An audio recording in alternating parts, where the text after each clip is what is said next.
வெற்றிக்கான பாதை, இது உங்களுக்கான பாதை. இன்றைய செய்தி, நாளைய வரலாறு. மறக்காமல் நம்ம சேனல் லைக் பண்ணுங்கள், சப்ஸ்கிரைப் பண்ணுங்கள், ஷேர் பண்ணுங்கள். டிஸ்க்ளைமர்: இந்த சேனலில் தெரிவிக்கக்கூடிய ஒவ்வொரு கருத்துக்களுமே என்னுடைய தனிப்பட்ட கருத்துக்களை எஜுகேஷனல் பர்பஸுக்காக மட்டும்தான் இந்த வீடியோவை நான் மேக் பண்ணியிருக்கேன். நம்ம இன்றைக்கி என்ன பார்க்க போகிறோம்? Good evening team members. So இன்றைக்கி ஒரு 3 விஷயத்தை பற்றி பார்க்கலாம். ரொம்ப ஸ்டார்ட்டாகவே முடிஞ்சிடும். ஆடியோ ஃபுல்லாக கேளுங்க. எல்லோரும் பிஸியாக இருப்பீங்கன்னு தெரியும், பட் இருந்தாலும் கொஞ்சம் மறக்காமல் கடைசி வரைக்கும் கேளுங்க. ஸோ இன்றைக்கி அந்த பேட்ச் 1 டோட்டலாக ஒரு 500 மெம்பர்ஸ் எடுத்து வந்தோம் இல்லையா, ரைட்? ஸோ அதில் நேற்று வரைக்கும் யாரெல்லாம் அக்ரிமெண்ட் சைன் பண்ணியிருந்தாங்களோ, அக்ரிமெண்ட் சைன் பண்ணி அனுப்பியிருந்தாங்களோ, அவங்க டோட்டலாக ஒரு 200 சம்திங் மெம்பர்ஸ் வந்துருந்தாங்க. அதில் அப்ளிகேட்டட் அக்கௌண்ட்டுக்கு வாலெட்டுக்கு ட்ரான்ஸ்ஃபர் கரெக்டாக யாரெல்லாம் பண்ணி வச்சுருந்தாங்களோ அவங்களுக்கு நேற்றே பேமெண்ட் போயிடுச்சு. பண்ணாதவங்கள்தெல்லாம் இன்றைக்கி உட்காந்து லிஸ்ட் எடுத்து இன்றைக்கி பேமெண்ட் போட்டாங்க. ஓகே, ஸோ அந்த 226 பேர்னு நினைக்கிறேன் கரெக்டாக. ஓகே, ஸோ 226 மெம்பர்ஸ் டோட்டலாக சைன் பண்ணி அனுப்புகிறவங்க நேற்று வரைக்கும். அதுக்கப்புறம் இன்றைக்கி ஒரு 40 பேர் அனுப்பியிருக்காங்க. இன்னும் பேட்ச் 1 கம்ப்ளீட் ஆகலை. ஸோ கொஞ்சம் குயிக்காக நீங்களும் பண்ணிங்கன்னா பெட்டராக இருக்கும். ஸோ ஏன்னா ஒரு பேட்சாக கிளியர் பண்ணால் தான் நமக்கும் ப்ராப்பராக டிடிஎஸ் சப்மிட் பண்ணுறதுக்கு எங்கேயாச்சும் ரிப்போர்ட் கொடுக்கணும். எல்லா இடத்துலையும் இப்போ ரிப்போர்ட் கொடுத்தாகணும். இப்போ இருக்கிற சுச்சுவேஷனுக்கு யாருக்கு ரீஃபண்ட் கொடுத்தோம், எவ்வளோ கொடுத்தோம், என்னென்ன டேட்டுக்கு கொடுத்தோம், அதுக்கு தனித்தனியாக. ஸோ இதை உட்காந்துட்டு எல்லா பேட்சும் நாங்கள் அனுப்பி முடிச்சுட்டு அவங்க பேட்சில் அனுப்பிட்டு இருப்பாங்க. உட்காந்து கரெக்டாக எடுத்து போட்டு தனித்தனியாக மெயின்டைன் பண்ணி அது நிறைய கன்ஃபியூஷன்ஸை உருவாக்கும். அப்படிங்கிறதுனால தான் ஒவ்வொரு பேட்சாக கிளியர் பண்ணுறோம். ஸோ முடிஞ்ச அளவுக்கு குயிக்காக சைன் பண்ணி அனுப்பிடுங்க. நாளைக்கு அடுத்த பேட்சுக்கு உண்டான மெயில்ஸ் ரிசீவ் ஆகும். உங்களுக்கு நாளை இல்லை நாளை மறுநாள் சென்ட் ஆகும். அடுத்த செகண்ட் பேட்சுக்கு உண்டான மெயில், அக்ரிமெண்ட் மெயில் ரிசீவ் ஆகும். அதில் எல்லாருமே பிரிண்ட் அவுட் எடுத்து யாருக்கெல்லாம் ரிசீவ் ஆகுதோ அவங்கெல்லாம் சைன் பண்ணி அனுப்பிடுங்க, ரைட்? ஸோ அதுவும் இதே மாதிரி இன்ஃபர்மேஷன்ஸ் கொடுத்துட்றோம் உங்களுக்கு. ஓகே, கிளியராக இருக்கும், கன்ஃபியூஷன் ஆக தேவையில்லை, ரைட்? வேறு இது இன்றைக்கி ஒரு பேட்ச் ரிலீஸ் ஆகிருக்கு. ஸோ அது எல்லாமே பேட்ச் 1. இப்போ பேட்ச் 1 ஒரு 2, 3, 4 டைம்ஸ் போடுற மாதிரி வரும் போல். லேட் பண்ணிக்கிட்டே இருக்கீங்க. ஸோ கொஞ்சம் குயிக்காக பண்ணால் இன்னும் பெட்டராக இருக்கும். ஏன்னா 24ஆம் தேதி என்ன பண்ணுது, இன்றைக்கி 2 பிரிண்ட் அவுட் எடுத்து ஜஸ்ட் ஃபில் பண்ணி சைன் பண்ணி அதை ஒரு ஃபோட்டோ எடுத்து அனுப்ப போகிறீங்க. அவ்வளோதான். பிரிண்ட் அவுட் எடுக்கிறது மட்டும்தான் வேலை. கண்டிப்பாக எல்லாருமே 6000 ரூபாய்க்கு மேலே தான் இன்கம் எடுப்பீங்க. 6000 ரூபா வருமானம் வருது, அதுக்கு ஒரே ஒரு பிரிண்ட் அவுட் எடுக்கணும். வருமானம் கிடையாது, நீங்கள் பே பண்ண அமௌண்ட்டு ப்ளஸ் ஒர்க் பண்ண அமௌண்ட் 2 சேர்ந்து தான் வருது. இருந்தாலும் இன்றைக்கி சுச்சுவேஷனுக்கு 6000 ரூபாய் நம்ம அக்கௌண்ட்டுக்கு வருது அப்படின்னா அது பெரிய விஷயம் தானே. அது தானே நீங்கள் எல்லோரும் சொல்லிக்கிட்டு இருக்கீங்க. சார் எவ்வளோ ரொம்ப கஷ்டப்படுறேன் சார், அதை கொடுங்க சார், ஏன் சார் லேட் பண்ணுறீங்க அப்படின்னா அப்போ வருது. அப்போ நீங்கள் பிரிண்ட் அவுட் எடுத்து சைன் பண்ணி அனுப்பலாமே. அதுக்கு ஏன் 1 வீக் ஆக்குறீங்க? கொஞ்சம் குயிக்காக பாருங்கள். இது ஒரு அப்டேஷன். 2வது விஷயம், நிறைய நேற்று ஒரு விஷயம் சொல்லியிருந்தேன், அதை தெளிவாக கேட்காததுனால வர கன்ஃபியூஷன்ஸ், நிறைய கன்ஃபியூஷன் ஆகுது, ரைட்? கன்ஃபியூஷன் ஆகாதீங்க. என்ன இன்ஸ்ட்ரக்ஷன் கொடுக்குறாங்களோ, நேற்று ஒரு இன்ஸ்ட்ரக்ஷன் கொடுத்து அவங்க மட்டும் கமாண்டர்ஸ்க்கு காண்டாக்ட் பண்ணுங்கள் ப்ரைவேட் மெசேஜஸ்லன்னு சொல்லியிருந்தோம். அவங்க மட்டும் காண்டாக்ட் பண்ணணும், சரியா? ரைட்? ஆனால் எல்லோரும் பண்ணிக்கிட்டு இருக்கீங்க.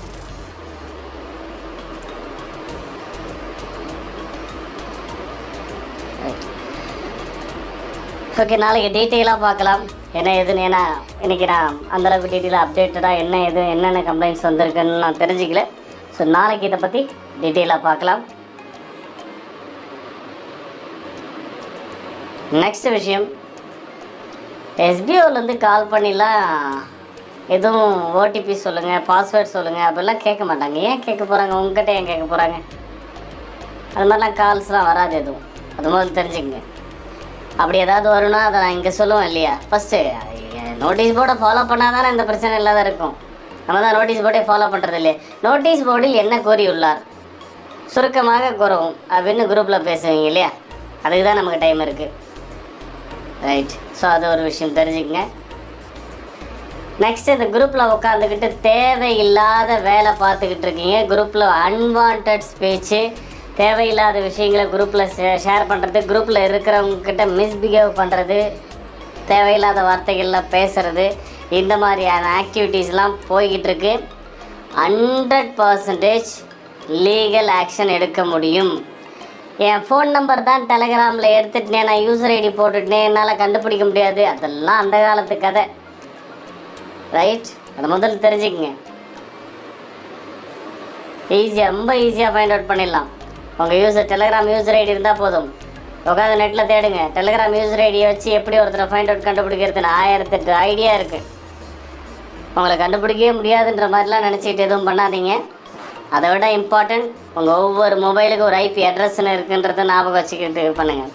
ரொம்ப இம்பார்ட்டன்ட். அது கண்டுபிடிக்கவே முடியாது. நம்மன்னு டெலகிராமில் போயிட்டு யாரை வேணாலும் என்ன வேணாலும் பேசலாம். முதல்ல அந்த மாதிரிலாம் பண்ணக்கூடாது. பண்ணால் அப்போ மற்றவங்களாம் என்ன பண்ணிகிட்டு இருக்கீங்க குரூப்பில்? அதே குரூப்பில் தானே இருக்கீங்க நீங்கள். ஒருத்தர்கிட்ட தவறான முறையில் பேசுகிறாங்க, ஏதோ பண்ணுறாங்கன்னா அப்போ உங்களுக்கெல்லாம் என்ன, எல்லாம் எஸ்பிஓ ஃபேமிலி மெம்பர்ஸ்னு சொன்னால் போதுமா? எஸ்பிஓ குரூப்பில் இருக்கோம், ஸோ எஸ்பிஓவில் இருக்கோம், இங்கே எல்லோரும் ஒன்றா பேசிக்கிறது, குட் மார்னிங் சொல்கிறது, குட் ஈவினிங் சொல்கிறது, குட் நைட் சொல்கிறது, சாப்பிட்டேன்னு பேசுறது, இதுக்கு மட்டும்தான் குரூப்பா? அங்கே ஒருத்தருக்கு ஒரு பிரச்சனைனா எல்லோரும் ஓடி போய் நிற்கணும். முதல்ல அந்த பழக்கத்தை கற்றுக்குங்க, எஸ்பிஓவில் கற்றுக்குங்க. ரொம்ப இம்பார்ட்டன்ட். கம்மிங் எஸ்பிஓவில் அந்த பிரச்சனைக்கான முற்றுப்புள்ளி இருக்குது. நான் தான் சொல்கிறேனே, ப்ரைவேட் லிமிடெட் எஸ்பிஓவில் பக்காவாக இருக்கும். அது கம்பெனினா எப்படி இருக்கணுமோ அப்படி தான் இருக்கும். எஸ்பிஓக்கு சம்மந்தம் இல்லாத ஒருத்தர் கூட எஸ்பிஓட அஃபிஷியல் குரூப்ஸில் இருக்க முடியாது. எஸ்பிஓ அஃபிஷியல் குரூப்ஸ் இல்லை, எஸ்பிஓக்குன்னு மொத்தமாகவே இத்தனை குரூப் தான். ஒரு யூசருக்கு மொத்தமாக இத்தனை குரூப்பில் மட்டும்தான் அவர் இருப்பார். உட்காந்துட்டு இப்போ இருக்கீங்க பார்த்தீங்களா, ஆளாளுக்கு 4 குரூப்பில் 5 குரூப்பில் 10 குரூப்லலாம் அப்படிலாம் இருக்க மாட்டீங்க. ஃபுல்லாக ஃபில்டர் பண்ணி அழகாக லிஸ்ட் அவுட் பண்ணி இதுதான் குரூப், இதில் மட்டும்தான் இருக்கணும், வேறு எங்கேயும் இருக்க வேண்டிய அவசியம் இல்லை. அந்த குரூப்பில் அவங்க மட்டும்தான் இருக்க முடியும், வேறு யாரும் இருக்க முடியாது. அங்கே இருக்கிறவங்களோட மொத்த ஜாதகமும் எங்களுக்கு தெரியும். இப்போ இருக்கிற மாதிரி யார் வேணாலும் லிங்கை கிளிக் பண்ணி ஜாயின் பண்ணிக்க முடியாது.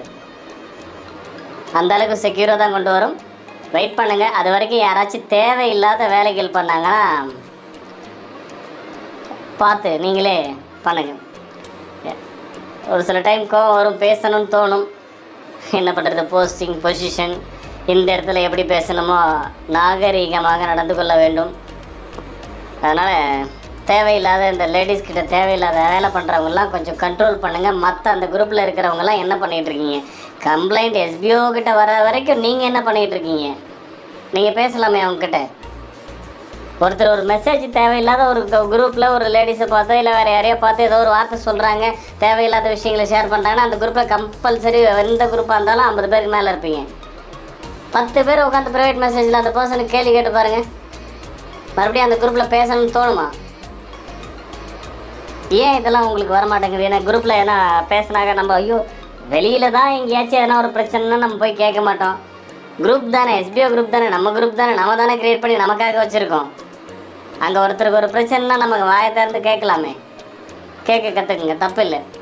எஸ்பிஓவே கேள்வி கேளுங்கன்னு கதை நாங்களே சொல்லிக் கொடுக்குறோம். கேள்வி கேளுங்க, யாராக இருந்தாலும் கேள்வி கேளுங்க, தெரியாத விஷயங்களை தெரிஞ்சுக்குங்க அப்படின்னு சொல்லிக் கொடுக்குறோம். உங்கள் குரூப்பில் ஒருத்தருக்கு பிரச்சனைனாலே உங்களால் வாயை திறந்து கேட்க முடியலன்னா எப்படி ஆகுறது? தேங்க்யூ, நாளைக்கு பார்க்கலாம்.